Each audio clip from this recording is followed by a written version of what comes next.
Hello, friends. Father Scott Brown here from TMI Episcopal. Over 16 million people have watched John Krasinski's Some Good News, a show he produced from his own home office, simply to bring good news to the world. You may remember John from his role as Jim on The Office. If you haven't watched Some Good News, do it. Not right now, but watch it. Inspired by John and the fact that The Office is the second best comedy sitcom of all time, after Seinfeld, of course, we've decided to shine a little light on TMI's good news. We've been raising servant leaders for 127 years. TMI students and alumni, parents, faculty, staff, they're leading the way all over the world, bringing good news, bringing hope and joy and love, and a busload of great news to their community. It's worth sharing. It's inspiring. So here we go. Let's start right here at home, where Jose Blas and his crew have spent the last 3 weeks cleaning every square inch of this campus so that when we return to a place that is healthy and safe. Jose and his team even posted a video on social media sending love and encouragement to the entire community. COVID-19 or no COVID-19, Jose and his team are essential workers to our community, and we are inspired by the way they serve.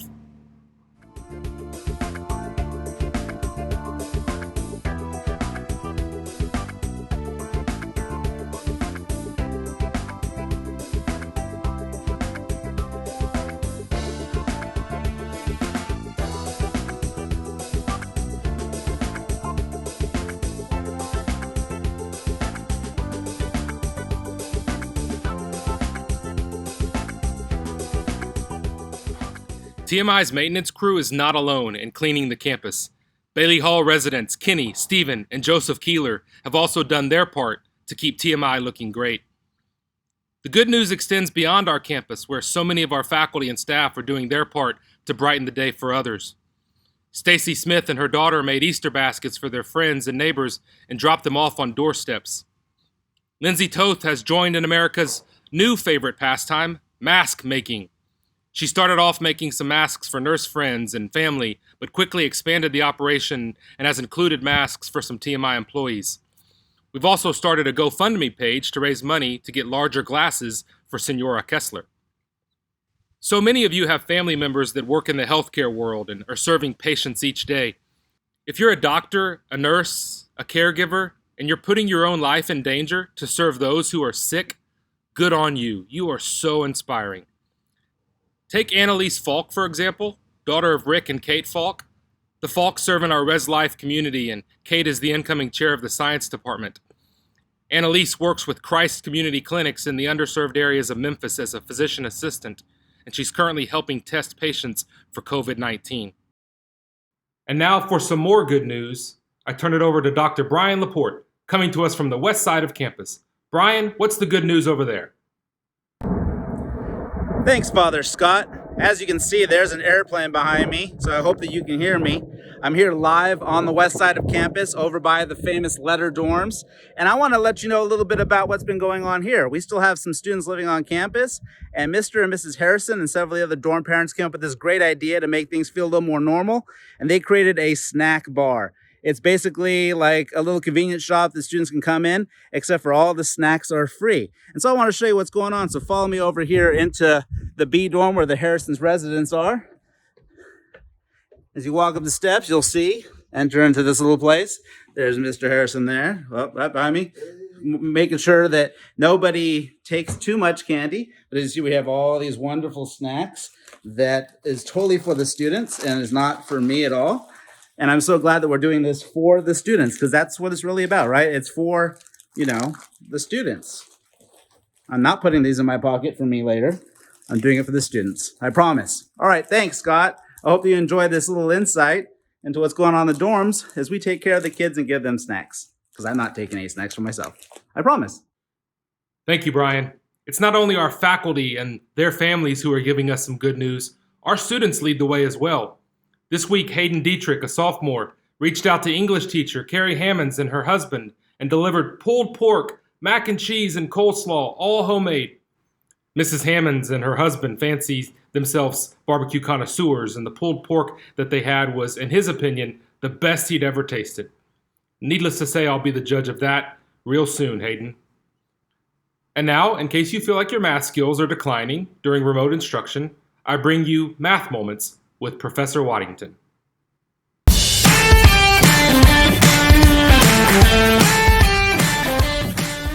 Some theorems about infinite random walks.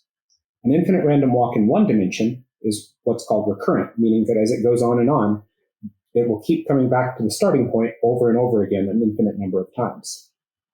An infinite random walk in two dimensions is also recurrent. But in three dimensions, something changes, and an infinite random walk is transient, meaning that as it goes on, there will be a last time that it comes back to the starting point, after which it will leave and never come back again. In dimensions higher than 3, random walks are also transient. This has been your Math Moment with Professor Waddington. Thank you, Professor Waddington. In his free time, he's also proofreading a book that one of his closest friends is writing. It's on the history of probability and replication crisis in modern science. If you were at TMI right now and you were curious about the weather, who would you ask? That's right, you'd ask Coach Gertz. Well, we're not going to let social distancing stop us. Coach Gertz, give us a weather report. Hi, this is Coach Gertz, practicing isolation and being safe during this pandemic era. I'd like to have a shout out to the seniors in my meteorology class. You guys are well aware how our weather can change during the springtime. If we look to the south, toward the Gulf of Mexico, we can get some of our warm, hot summer days coming up. The main thing is to look toward the north, as we have that cold Arctic air coming down. You see that skyline turning dark, black, ominous. Mesocyclone complexes, high, tall cumulonimbus clouds that can produce damaging hail, high winds, lightning strikes, thunder, possible tornadoes. Then is when we need to sit there and be safe. Oh, I gotta go. Go Panthers. And now for an update from our amazing Corps of Cadets. Last week, the Corps continued with its Cadet of the Month recipients, and this month, it's Girl Power. Martha Torsarkisian and Lila Duke earned the title of Cadet of the Month, one for the middle school and one for the upper school, and they'll now be considered for Cadet of the Semester. Way to go, girls. Speaking of amazing girls in leadership, I am so proud to know our amazing battalion commander, Mary Warder. Not only did Mary officially accept her appointment to attend West Point and serve our country as a future Army officer, hooah! I see Mary's comments on our YouTube channel each day as she watches her classmates and gives them words of encouragement after their senior chapel talks. Shifting now to a focus on Panthers who have graduated and continue to serve others, I am excited to talk to Grant Kale, TMI class of 2019. But before this interview, I need to change into something more casual. Grant Kale, I am so excited. You're our first ever live interview on Some Good News TMI Edition. I'm fired up to be talking to you right now. How are you today? I'm doing good. A little tired from work, but excited to be on this show. So you're finished your first year at Colorado School of Mines, or you're finishing your TMI class of 2019. How's Colorado School of Mines, and how was year one? Mine was awesome. It's right in the foothills of the mountains in Colorado, and could not be a more beautiful place. But I went into the year kind of nervous, kind of going away from Texas and trying to do like location and everything. But I thought it went great. Trying to make new friends, just a new environment, the struggles of just living alone, well, in the dorms, but away from home. I think it went really well, besides a few hiccups here and there. So in that first year, in addition to just the transition of year one, you had a really scary accident. Tell me what happened and tell me how you're doing. So what happened was at Mines with the homecoming, there's a homecoming tradition where all the fraternity and sorority houses will build floats. And we'll have a big parade through downtown Golden and then lead up to the tailgate party for the football game. And so my fraternity, Kappa Sigma, we built a float, and I was on the way there during the parade, ended up collapsing. And I took a lot of the brute force to my face.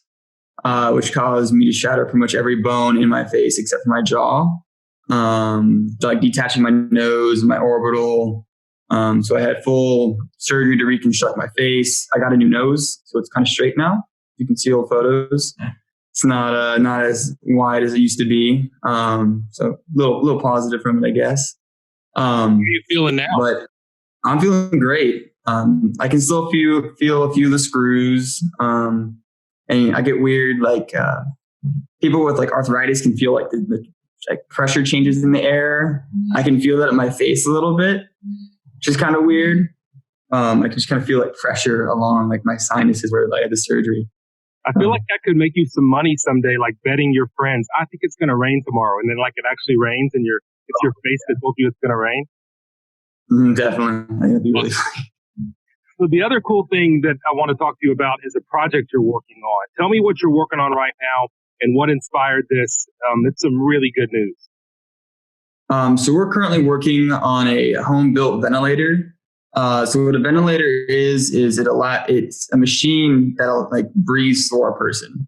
And right now with the COVID outbreak, people they're in super high demand because of what COVID does to your lungs. And hospitals are in a shortage. So we're taking commonly found items in hospitals and around town, and we're able to build one to help meet the need for these ventilators in case it does get to the point where we don't have them anymore.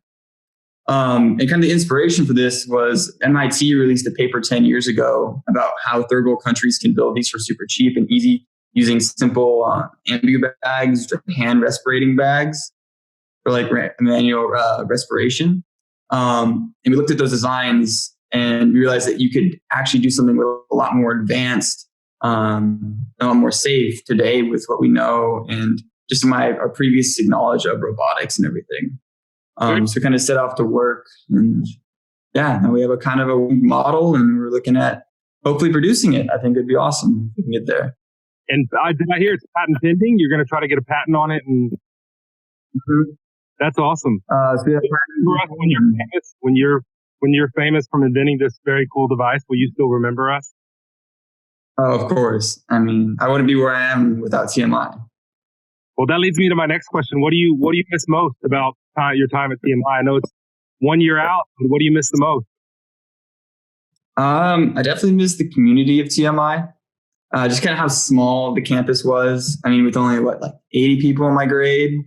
And I went to a small college, so I only have 1,500 people in my class. But just that big difference going from a small school to a big school, I really miss just being able to know every single person in my grade and kind of having those connections. So yeah, I just really miss that community that TMI has to offer, and just being able to know the teachers and having those really close bonds with everyone. Well, we miss you too, desperately. So we're going to end this Grand Kale with a little popcorn. So just don't think too much about it. Quick answers. I'm going to shoot a couple of questions at you. You ready for it? Yeah. Who's the best athlete in the Kale family? Oh, definitely me. What's the best fast food place to go visit? What's your favorite fast food place? Oh, Whataburger. What are you going to get? What's the Whataburger order? You're going there right now. What are you going to get? Ooh, patty melt. Good call. The sweet tea. Good call. You're quarantined with 2 TMI faculty members. Who are you quarantined with? Ooh, Mrs. Bilberry and Mr. Philippi. Miss Bilberry and Mr. Philippi. Sweet. Why those two? Just because I think when I was in Miss Bilberry's class, I was probably one of those energized classes I've been in. And then Mr. Philippi, I've had him for 3 years out of my 4 years at TMI, and it's always been a blast to just be in that class. And he seems like a really interesting guy to be stuck with. So awesome. I think you're really. Which classmate of yours is most likely to come back to TMI and take my job? Chase Blackwell. Sweet. I will look out for Chase. And my last question for you, Grant Hale, who's the best barbecuer in your family? Probably my dad. He made some mean brisket and ribs. I can't compete with that. I think I saw a video of your mom barbecuing, but we'll leave that for another day. Oh, yeah. No, we don't talk about that. We don't talk about that at all. Grant Kale, you are a pleasure to visit with. I miss you dearly, buddy. I can't wait to see you. I'm so proud of you. What you're doing, not only are you an inspiration for surviving the accident, and what you're not telling the community is how many people you really saved in that. really cool props to you, deep respect for you, deep love for you. And now you're actually changing the world and trying to build a ventilator. I couldn't be any more proud of you. The last thing I want to say is congratulations on having the second best beard in the interview. So congrats on that as well. Ooh, thank you. I'll take that second place. All right, buddy. I love you very much, and I miss you. And keep up the good work. We're proud of you. I miss y'all too. All right. Thank you. And now it's time for a segment we call TMI Faculty with Cute Kids.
When we do a segment on cute kids in about 30 weeks from now, we'll include Liz Sanderson, middle school math and English teacher, and her husband Justin, TMI class of 2005.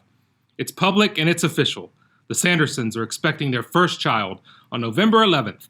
Welcome, baby Sanderson, TMI class of 2039. And now, TMI, it's time for my favorite good news of the week. This is about Drew McCauley, TMI class of 2007. When a speaker came to her company in New York City to talk about breast cancer awareness, Drew did a self-check and found a lump and was diagnosed with stage 3 breast cancer at the age of 29. Throughout treatment, Drew continued her sales work, hitting her goals, doing what Panthers do. Drew's friends raised over $40,000 for medical treatment that was not covered by insurance. During that time, Drew met Thomas, and as she said, he stuck by her side the whole time. Well, since 2019, Drew has been cancer-free. And last week, I had the honor of officiating her wedding. Congratulations, Drew McCauley Barbo. You are beyond good news, my friend. You are great news. So, TMI, this has been your first episode of Some Good News TMI.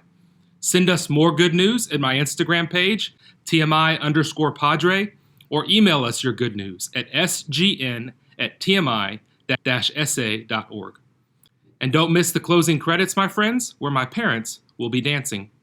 So remember, TMI, there's always good news around us if we just choose to see it. See you soon.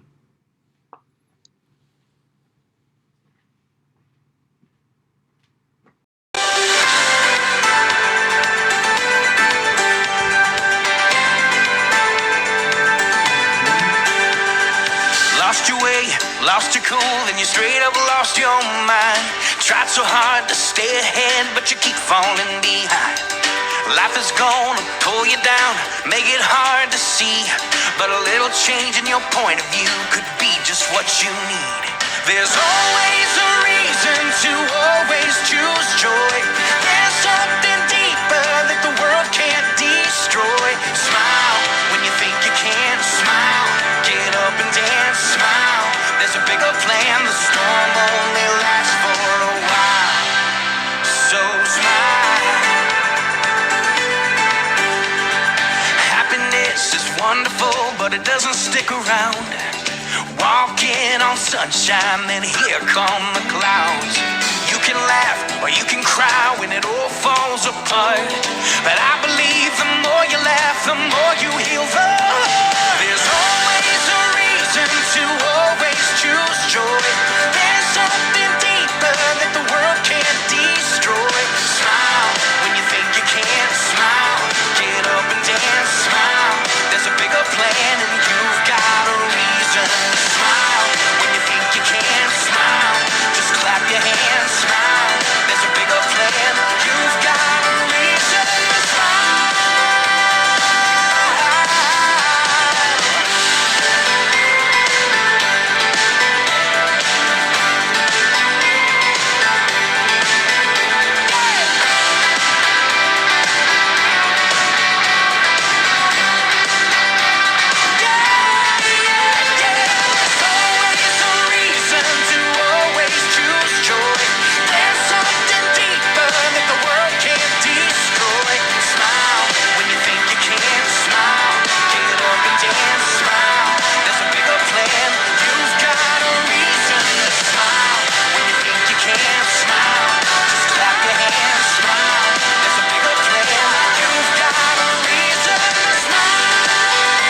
Y'all are the greatest family in the world.